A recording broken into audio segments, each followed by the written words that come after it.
Well, basically last week. So last week we started chapter 12, and chapter 12 starts walking through Mendelian genetics, right? So we talked about Mendel's work. We looked at kind of the patterns he was seeing, right? Breeding his pea plants and whatnot. And then we looked at Punnett squares, which are a way to kind of predict the results of those crosses without actually growing a bunch of pea plants and breeding them together, right? We can kind of predict how these things are going to behave. Right, so we did monohybrid crosses and dihybrid crosses, and then we took it one step further in this section where we don't even have to do the Punnett squares, right? There's actually kind of some relatively simple math that will give us the same results functionally, right? And so we left off, this was the last thing we talked about, was the rule of addition. We're gonna talk about two probability rules that we can use to kind of predict what would be in a Punnett square if we were to actually work out the Punnett square. So the rule of addition stated that for two mutually exclusive events, the probability of either event occurring is equal to the sum of the various probability that you're looking at, right? So in a coin toss, this is kind of a silly example, but it makes it kind of really obvious, right? So I've got a 1 in 2 chance of flipping it and having heads, right? Flipping a coin and getting heads and tails is not possible, right? They're mutually exclusive things. But, and again, this is kind of a silly example. If I flip a coin, the chance of getting heads or tails, right? I've got a 1 in 2 chance of getting heads and a 1 in 2 chance of getting tails. So I have a 2 in 2 chance, 100% chance of getting heads or tails, right? You just add them together, right? And this works with our alleles. So if we look at this, right, that F1 cross we were doing, right? Our Punnett square where we had these two heterozygotes. Remember, they've got two versions of each allele. So one individual has a dominant allele and a recessive allele. Cross that with another individual with a dominant allele and a recessive allele, right? And so you have 4 mutually exclusive outcomes depending on which allele each parent passes, right? So they could both pass their dominant alleles. They could both pass their recessive alleles. They could pass one of each, right? One parent could pass a dominant, one parent could pass a recessive, or the other way around. This parent could pass a recessive allele, this parent could pass a dominant allele. So we've got 4 mutually exclusive outcomes for our offspring, right? And they're all equally probable, right? This is all random. So it's a 1 in 4 chance that you'll get one of these 4 things. So the probability of the offspring being heterozygous, right, having one dominant and one recessive allele, right, we can figure that out without making a Punnett square, right? And so we have 2 heterozygous options, right? So we've got a 1 in 4 chance of this one, 1 in 4 chance of that one. 1/4 plus 1/4 is 2/4. So you've got a 2 in 4 chance that the offspring will be heterozygous, right? Which, if you remember, the Punnett square is what we saw, right? When we did the Punnett square for like the flowers, right? You had one homozygous dominant individual. You had 2 other purple flowers that were heterozygous, those 2, and then one homozygous recessive that was white, right? So you get the same results as doing a Punnett square.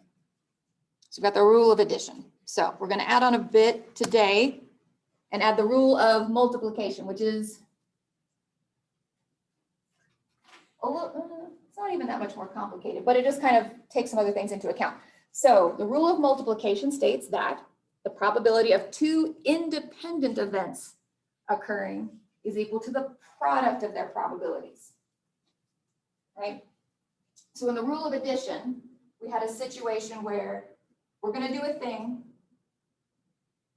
and multiple things can happen. What are the chances of these 2 things happening, right? We just add their probabilities together. This time we're going to look at multiple events and see what the likelihood of having multiple events happen is. So here we'll walk through that. So with dice again, right? Because in the last example, it's like I'm going to roll this die. What is the chance of getting a 2 or a 3? We're going to change it this time. What is the chance of me rolling 2 2s in a row? Right? Die has 6 sides. We're going to use a 6-sided die. Right, so you've got a 1 in 6 chance of rolling a 2 the first time, a 1 in 6 chance of rolling a 2 the second time. So All right, we're multiplying fractions. 1 times 1 is 1, 6 times 6 is 36. So we have a 1 in 36 chance of rolling 2 2s in a row. Right, so when you start trying to line up multiple things, right, multiple independent events, your probability goes down, right? Which hopefully kind of makes sense. So, right, so with the rule of addition, I'm rolling a die, and I want to know if I roll a 2 or a 3, right? Is it more likely that I will roll a 2, or is it more likely that I would roll a 2 or a 3? Yeah, a 2 or a 3, right? There's kind of more options. More things would kind of be the right answer in that sense. But rolling consecutive 2s, right, having the outcome of 2 different events happen a certain way is less likely, right? So that's this idea of the rule of multiplication. We're looking at multiple events happening a certain way. So then we multiply their probabilities together, and the probability will then go lower kind of with every event that you add. So in alleles, what about the chance of getting a homozygous recessive F2? Homozygous recessive is going to be 2 little p's, right? And so your F1 parents are both 1 dominant allele, 1 recessive allele. So what is the probability of an F2 individual getting a recessive allele from both parents, right? So the male parent has these 2 alleles, so there's a 1 in 2 chance that he'll pass on the recessive allele. Same for the female parent. It's a 1 in 2 chance that she'll pass on this allele. And we just do the same thing, right? 1 times 1 is 1, 2 times 2 is 4. So we have a 1 in 4 chance that the offspring will be homozygous recessive, which again matches the Punnett square, right? There was 1 white flower in the monohybrid cross, right? So 1 in 4 times you would get a homozygous recessive F2, right? Our math for these problems should always match the Punnett squares, which means you could always kind of double check them using a Punnett square if you wanted to. Now, we can kind of take this a bit further and use this to predict dihybrid crosses, right? Where we're looking at 2 different traits at the same time, right? Because of independent assortment, the passing on of each of these traits are 2 independent events, right? So we can treat each trait as an independent event and combine their probabilities, right? And we can use the monohybrid probabilities then, right? Because each trait itself, we've already calculated monohybrid probabilities for it. So we can look at dihybrid crosses by just multiplying those together, right? So let's take our seed-colored, seed-shaped dihybrid example, right? Want to know how many wrinkled green seeds I should expect.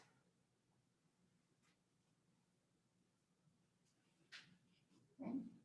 So using that F1, right, that monohybrid cross, we know this is homozygous recessive. We just worked that out, right? The chance of you being homozygous recessive is 1/4, right? So for wrinkled seeds, you've got a 1 in 4 chance. For green seeds, same thing. It's homozygous recessive. You've got a 1 in 4 chance. So we just multiply these together. 1 times 1 is 1. 4 times 4 is 16. So you have a 1 in 16 chance of both of those traits being homozygous recessive, right? Because each of them had individually a 1 in 4 chance of being homozygous recessive. We just multiply them together. If you remember the dihybrid Punnett square, there was 1 wrinkled green seed, right? The ratio for the dihybrid cross was 9:3 to 3:1. So this is the 1, right? Have a homozygous recessive for both traits. Right. It works for all dihybrid phenotypes or genotypes, right? So the probability of being round and yellow, since round and yellow are dominant, right? You only need 1, right? We actually don't care what the second allele is because as long as you inherit 1 dominant allele, right, you'll be round, you'll be yellow. So we can look back at our monohybrid crosses, right? In our monohybrid cross, we had 3 out of 4 round seeds, right? And then for color, we have 3 out of 4 yellow seeds. And then you just multiply it across. 3 times 3 is 9, 4 times 4 is 16, right?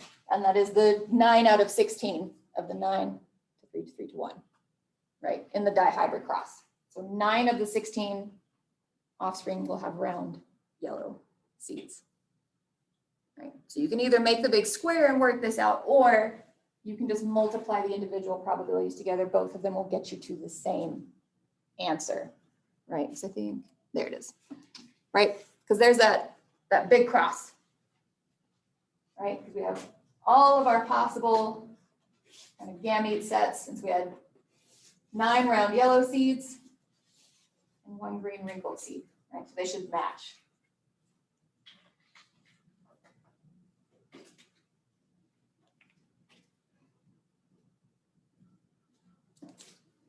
So the rule of multiplication is for multiple independent events. Remember, these different traits, the genes for these different traits act independently, so we can just multiply their probabilities together to figure out what the progeny are going to look like, to predict, right? Now, this becomes more useful in like actual science, right? To compare to experimental results. So what I can do, if I'm looking at a new organism or a new trait, so I can say I'm crossing these 2 organisms together. What ratios do I expect to see? Right? You develop a hypothesis, right?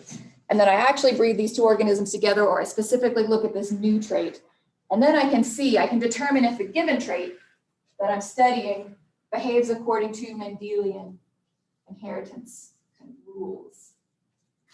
Because not all of them do. We're going to get there. At the end of this chapter, we're going to talk about things that actually don't work according to these rules. Right? But this kind of gives you like a control, like a thing to compare to when you're looking at the behavior of new and different traits. All right.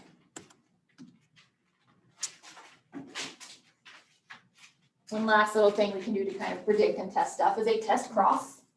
So it's easy to tell the phenotype of an individual in these cases, right? The flowers are purple or the flowers are white. The seeds are green or the seeds are yellow, right? But we kind of have noted with heterozygous individuals, you can see the phenotype, but you may not be sure of the genotype. So what do you do to figure out the genotype?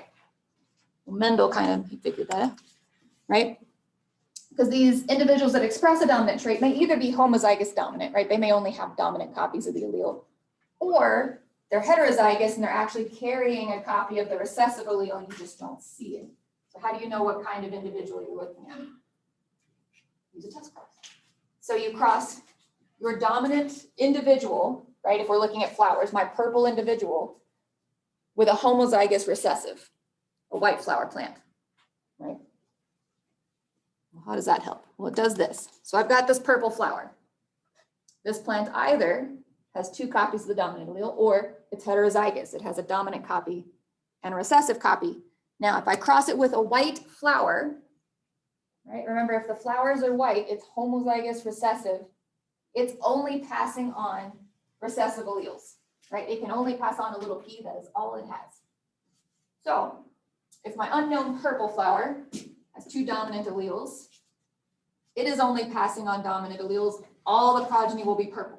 Right? Because if you inherit 1, you're purple. End of story. But if this individual is heterozygous, meaning that half the time it passes on a recessive allele, half of these offspring will be white. Right? So if your offspring are all purple, your unknown individual is homozygous dominant. If your offspring are half purple, half white, your unknown individual is heterozygous dominant, right? So without extracting and sequencing DNA, you can determine what allele an individual is carrying. I'll circle back to this later. All right, enough tests, crosses, math. We're going to talk a little bit about kind of beyond Mendel, right? So the traits the models that Mendel came up with and the rules that he kind of determined to exist work for the traits he was working on. It was very lucky kind of for him. But there are assumptions he was making that kind of oversimplify things. They don't always apply, right? So we're going to kind of talk about the genetic explanation and genetic basis for kind of exceptions we see to these rules, right? He didn't know about DNA. There were a lot of things, you know, he couldn't have known about. So of course, there's going to be a bit more going on. Now, he was actually not known in his time, right? He was at this abbey in Austria doing his thing.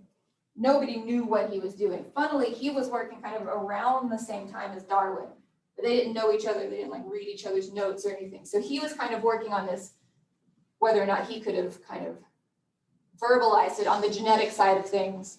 Darwin was working on kind of the larger theoretical side of things, but they didn't really kind of meet in the middle. His work was discovered in around the turn of the 20th century by some other researchers, and they tried to recreate his results. And turns out they had a really hard time. In his traits, they could, but anytime they tried to do something else, it like stopped working, right? And this is because his work was based on several assumptions, and he just got really lucky when he picked the traits he was looking at, that they all kind of like worked well with these assumptions. So Mendel assumed that each trait was specified by a single gene, right? You have a gene, controls a trait. One gene, one trait, all the way across. And that each of those genes basically has two options, right? Every gene is just like you've got allele A or allele B for each gene, and that's it. He also assumed that the environment had no effect on how your genes got expressed, right? And, right, we've got genes, and we know, because we studied all this already, genes code for proteins. We'll see this more as we go through this unit. And he assumed that those things that the genes were coding for didn't affect each other. Now we can kind of look at this list and kind of intuitively know that not all of this is going to work all of the time, right? So we've got this list of exceptions to Mendel's laws that we're going to kind of walk through. We're going to go through each of these individually and kind of talk about and give examples and stuff. But we have this idea of polygenic inheritance, where some traits are controlled by lots of genes. We have pleiotropy, where one gene controls multiple traits. We've got genes that have more than two alleles, right? We also have cases where, right, we've been talking about dominant and recessive alleles, and you see the dominant one and you don't see the recessive one unless you're homozygous. It's not always true, turns out. Sometimes dominance is not complete. And kind of as we know, the environment does factor into the phenotypes you see in organisms, right? The environment has an effect. And genes and gene products do interact with each other sometimes. All right, so let's walk these through. So polygenic inheritance. This one we probably could have, you know this. Some part of your brain kind of already knew this, I assume. Where more than one gene codes for a single trait. Right, most of our kind of classic phenotypic traits are coded for by several genes, right? If you just look around a room of people, if you look at yourself and look at your parents, it wasn't a bunch of A versus B choices, right? There's kind of a gradient. We've got these quantitative traits, right? Quantitative traits are the result of multiple genes acting together to create some phenotypic trait, right? And so all of these genes acting together create characters, phenotypes, that have a range of small differences, right? These continuous traits. We see continuous variation in things like height and hair color and skin tone and all kinds of stuff, right? Right, so like height is controlled by lots of genes. It's not like, I mean, my whole family's short. My dad claims to be 5'10". 5'10". My mom, at some point in her life, I think was about 5'8". I am neither of those heights. Actually, my sister and I are both 5'5", right? So it's not like, it's not an either or, right? It's a combination of genes that come together to kind of determine what your height is. Same thing for eye color. Eye color is determined by 4 different genes, which you can kind of, which makes sense if you think about eyes, right? We've got like, you say like blue, green, hazel, brown, but if you start really looking at people's eyes, right? There's huge amounts of variation. People's eyes are multiple colors or different colors or various shades of the same color, right? So you have these quantitative traits where lots of genes are working together to kind of create something that you see in an adult. All right, so we can have lots of genes controlling a single trait. Conversely, we can have a single gene controlling multiple traits. So yellow-furred mice, go-to example for this. You cannot breed a true breeding yellow mouse. Now, what was it? We've said, what does true breeding mean genotypically?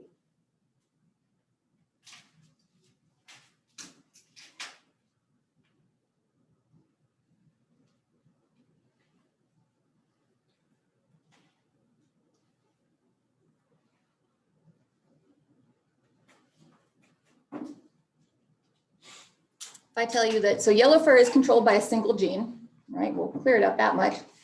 So a true breeding yellow mouse, what would you then know about that gene? Yeah, it'd be homozygous, right? It would be carrying 2 yellow alleles. You cannot have homozygous yellow-furred mice because that gene that codes for yellow fur also codes, unfortunately, for a lethal developmental defect. So it's a dominant allele, right? You get 1 yellow fur allele, you are a yellow mouse. But it also controls a recessive trait where if you are homozygous for this allele, you die. You don't survive at all, right? So it's kind of a bad system, right? So 1 copy of this allele, you're yellow, 2 copies of this allele, you're dead. So you can have this thing where a gene will have kind of a dominant effect and then a recessive effect, which makes your Punnett scores very complicated. We don't do Punnett scores for this kind of stuff, right? And there are other things kind of a bit closer to home that work the same way. Cystic fibrosis and sickle cell anemia are both traits that work this way, where their dominant form is something kind of benign, some other trait, but if you inherit 2 of these alleles, you end up with some kind of dysfunction, condition, basically, right? So pleiotropy is where a single gene is controlling multiple traits. All right, 3. You can have a gene that has more than 2 alleles, right? We've been keeping things really simple, right? Flowers with a purple allele or a white allele, seeds with a yellow allele or a green allele. But some genes have more than 2. Blood type is a nice tidy one, right? There are 3 alleles for blood type. There's the A allele, the B allele, and then the O allele, right? And so you will inherit 2 of any of those 3. Right? So you can have genes that have more than 2 alleles, more than 2 options, basically. All right, this one. So in some traits, dominance is not always complete. We've got 2 kind of different ways this can happen. The first one is incomplete dominance. So in incomplete dominance, the heterozygote is intermediate. It looks like blending, but blending's not happening, right? We're not taking our red allele and our white allele and kind of shuffling the DNA together. Right? It's just that the red is dominant. Well, actually, it's not truly dominant. You kind of end up with a mix. This flower looks pink. Right? You still have both alleles present. The flower still possesses a red allele and a white allele. It just doesn't completely express either of them. Neither one is completely dominant, but it still follows the genotypic ratio, right? So the R alleles, if you have 2 R alleles, you're still red. If you have 2 white alleles, you're still white. It's just if you're heterozygous, you appear phenotypically different. So basically your heterozygotes have their own phenotype, right? It's kind of what happens. Your heterozygotes are intermediate, right? Somewhere between your 2 allelic traits. So we can be incomplete dominance. Or option 2, back to blood types, you can have traits that exhibit codominance. Right. So in codominance, right, so we had a heterozygote that showed like an intermediate phenotype. In codominance, no single allele is dominant, right? Each has its own effect, right? So you can inherit one of each, and each allele is just going to do its own thing. There is no dominant allele. So blood types work this way, between A and B. O is the recessive functionally. So these blood type alleles, what they're actually doing, what they're actually coding for, right? The A, B, and O blood type genes code for an enzyme that attaches a sugar to a surface protein. We're all the way back to surface proteins again, right? Specifically, self-signaling surface proteins, right? The little cell name tags, right? That's all that, when we talk about blood types, this is what we're talking about. What is the sugar attached to your red blood cells that kind of say what they are or whose they are, right? So if you inherit A alleles from both parents or an A allele and an O, which is the recessive, right? The A allele causes your blood cells to make galactosamine sugars as their little cell name tags, right? So if you have type A blood, all your red blood cells have little galactosamine tags on them. Similarly, if you either inherit two Bs or a B in the recessive, your blood cells produce galactose sugars, right? So if you have type B blood, all your red blood cells have little galactose tags on them. And this is where the codominance happens. If you get one of each, you inherit an A allele and a B allele, all of your red blood cells have two name tags. You don't get one or the other. Your red blood cells have both galactose and galactosamine tags, right? These self-signaling markers. Lastly, of course, if you get two of the recessive genes, your red blood cells make no name tags, no sugars, right? And this is what determines what blood types are good for donating and what blood types you can receive when you need to receive blood, right? This is why, right? So if I have type A blood, I can only receive type A or type O blood, right? If I get type B blood, these red blood cells are going to have the wrong name tags on them. My body is going to say that's a foreign substance and reject it, right? That's bad. Now, if you have type AB blood, that's nice because you can basically accept if you need a transfusion, any kind of blood, because your blood cells have two different name tags.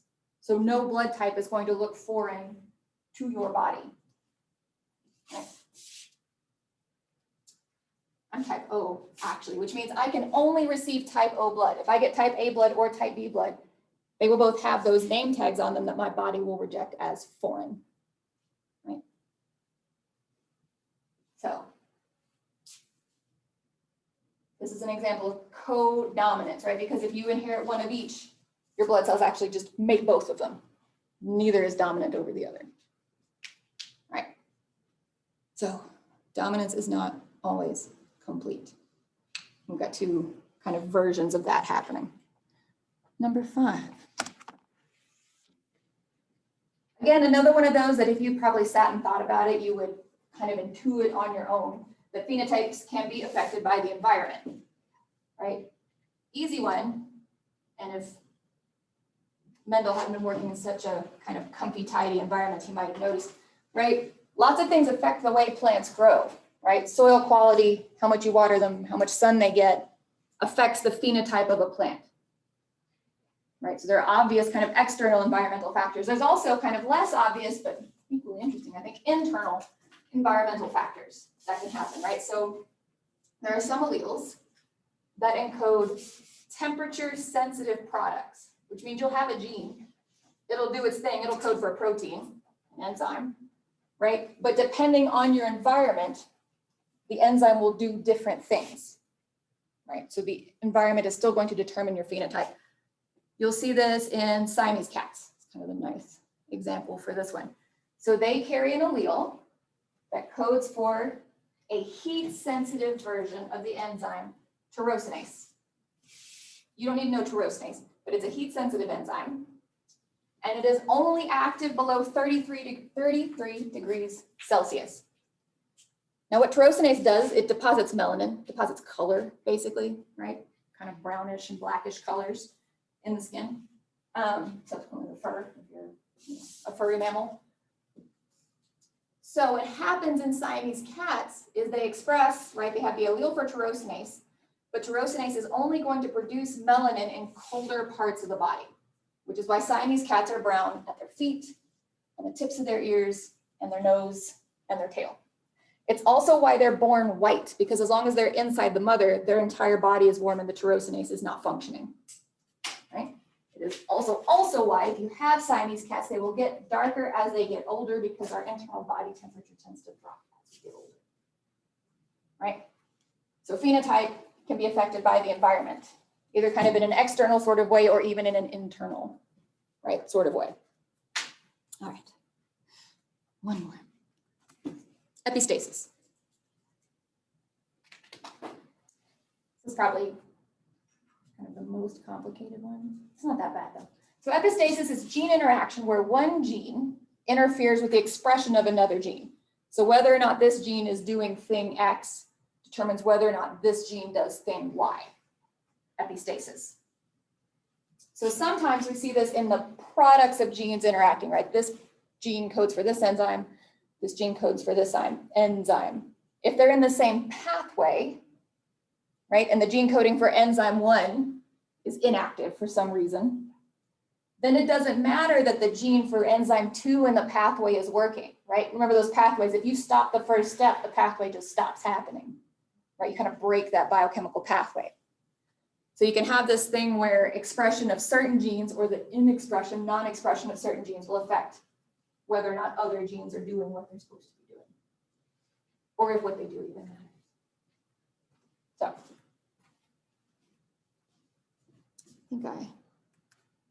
yeah.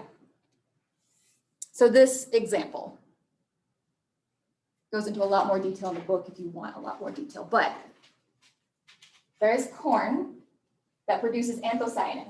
Anthocyanin is a purple color that you see, right? You've seen it in kind of, I don't know, like decorative corn. You've seen purple corn, right? So when you breed 2 white ears of corn together, you will get purple corn. That seems weird. But what is happening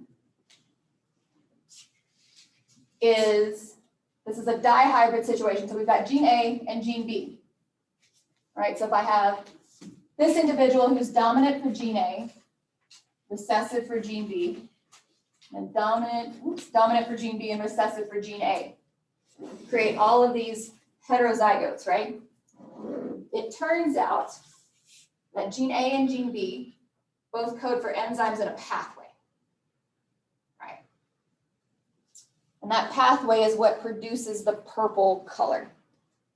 If you are recessive for that gene, you don't make that portion of the pathway. So both of these guys, because they're homozygous at one of these sites, is missing an enzyme in the pathway, and so the corn is white. When they're heterozygous, right, this individual has a dominant copy of both genes, it makes both enzymes in the pathway, you get purple corn, right? And so you see that then when you do the dihybrid cross, anywhere where you have dominant alleles for both A and B, you get purple corn.